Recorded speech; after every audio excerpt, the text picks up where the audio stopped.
So Bangladesh is marking 2 years since Sheikh Hasina's fall from power. To discuss where the country stands today, we are joined from Washington, D.C. by Jon Danilowicz, non-resident senior fellow at the Atlantic Council and former deputy chief of mission in Dhaka. Jon, thank you for being with us. Now, 2 years after Sheikh Hasina's fall from power, from where you sit, has Bangladesh delivered on the promise of the July revolution, or has it simply exchanged one set of political struggles for another? Well, the achievement of the people of Bangladesh in restoring democracy in the summer of 2024 is a remarkable one, but that story is not yet finished. But I think we need to start by remembering the sacrifices of the martyrs and all of those who made the ultimate sacrifice to restore freedom in their country. It's been a long road over these past 2 years. There have been many challenges faced by first the interim government and now a newly elected government.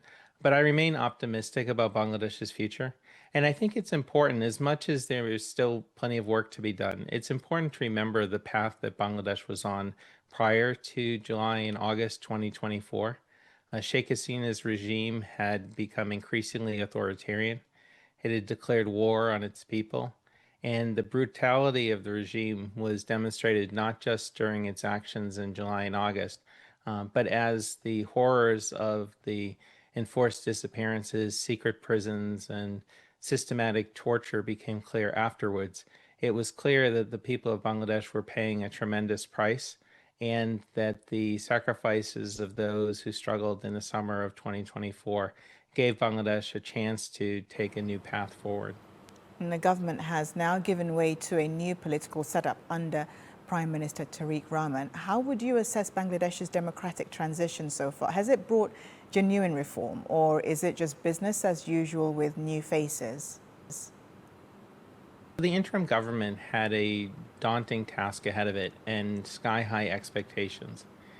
First, the interim government had to stabilize the situation, both in terms of law and order, but also to fix an economy that had been thoroughly looted over the previous 15 years. And the extent of the damage to the economy and the society only became clear after the interim government came to office. So its first task was to stabilize the situation.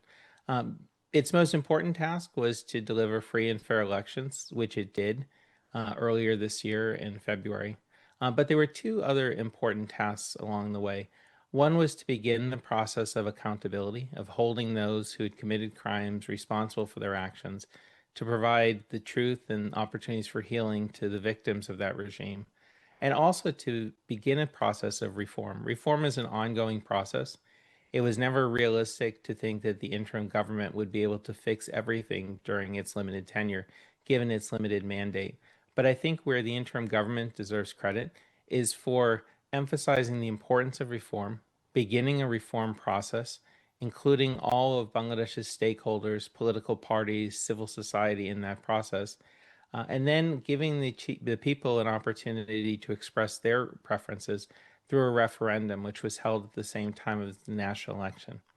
Now it's incumbent upon the new government to move the situation forward, both in terms of governance and in terms of implementing the agenda that it put forward to voters during the election campaign, but also to fulfill the hopes and aspirations of the people who have expressed their desire to see fundamental reforms in the system, not just to fix what had happened in the past, but to ensure that what had occurred previously would never be able to happen again in Bangladesh.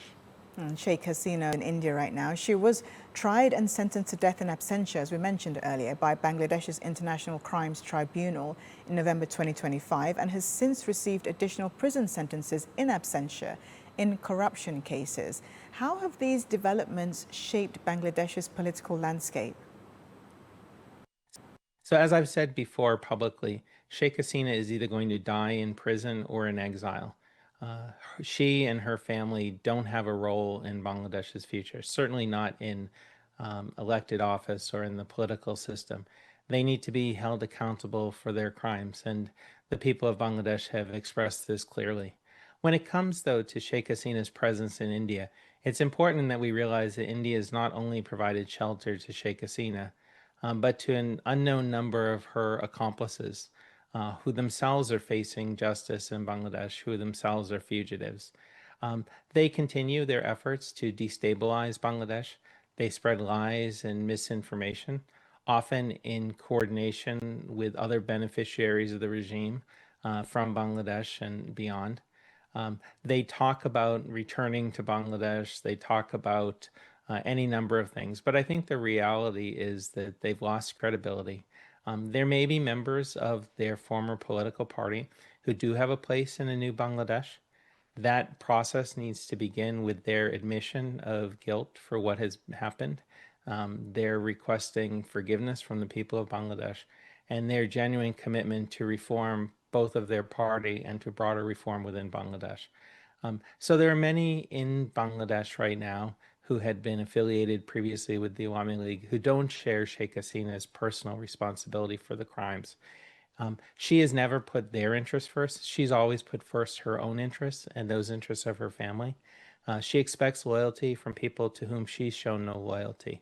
And for the government in New Delhi, I think they have to look hard at the situation and realize that as long as they're seen as giving shelter to Sheikh Hasina and her fellow conspirators, and as long as they are placing their interests first, it's going to be hard for India and Bangladesh to develop a new relationship based on mutual trust and respect. U.S. perspective, how has Washington's relationship with Dhaka evolved since Hasina's ouster? And what does that mean for the broader balance of power in South Asia, particularly with India watching developments closely? So part of the conspiracy theories that have been put forward by the deposed regime and its supporters was that somehow the July Revolution was a plot by the US or by some unknown deep state. There's no truth to these claims. Nobody's been able to prove any US role in supporting the July Revolution. But after the change in government in August of 2024, the Biden administration, along with the rest of the world, moved quickly to provide support to Professor Yunus and the interim government as they set about the task of rebuilding Bangladesh and implementing an ambitious reform agenda.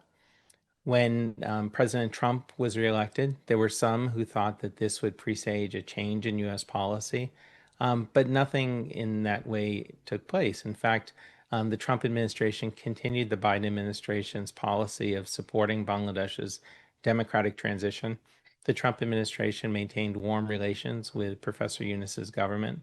Toward the end of Professor Yunus's government, there was a landmark trade agreement signed between the U.S. and Bangladesh. Elections took place in February. Prime Minister Tariq Rahman and the Bangladesh Nationalist Party were elected with a strong mandate. And the relationship between the U.S. and Bangladesh has continued to grow stronger since those elections. We've seen a number of high-profile encounters both in Washington and Dhaka. Most recently, the U.S. Presidential Special Envoy for South Asia, Ambassador Sergio Gore, visited Dhaka and had very positive meetings with Prime Minister Tariq Rahman, Foreign Minister Khalilur Rahman, visited Rohingya refugee camps in southeastern Bangladesh, and talked about the future of the U.S.-Bangladesh relationship based on mutual interests, particularly in expanding economic cooperation, trade, and investment. So the U.S. and Bangladesh relationship has moved from strength to strength. And I think this is a good thing, not just for the U.S. and Bangladesh, but for the region. And I think what it also shows is the practical impact of President Trump's America First policy in South Asia, is that the Trump administration is determined to have relationships with each country in South Asia based on the fundamentals of that relationship, not based on any third party or based on any broader considerations. But when it comes to the U.S.-Bangladesh relationship, as with the U.S.-Pakistan relationship, as with the U.S. relationship with any other country in the region, it's going to be based on mutual interest, and it's going to be based on the underlying factors between the two countries involved. That's Jon Danilowicz, Senior Fellow at the Atlantic Council, giving us his perspective from Washington, D.C.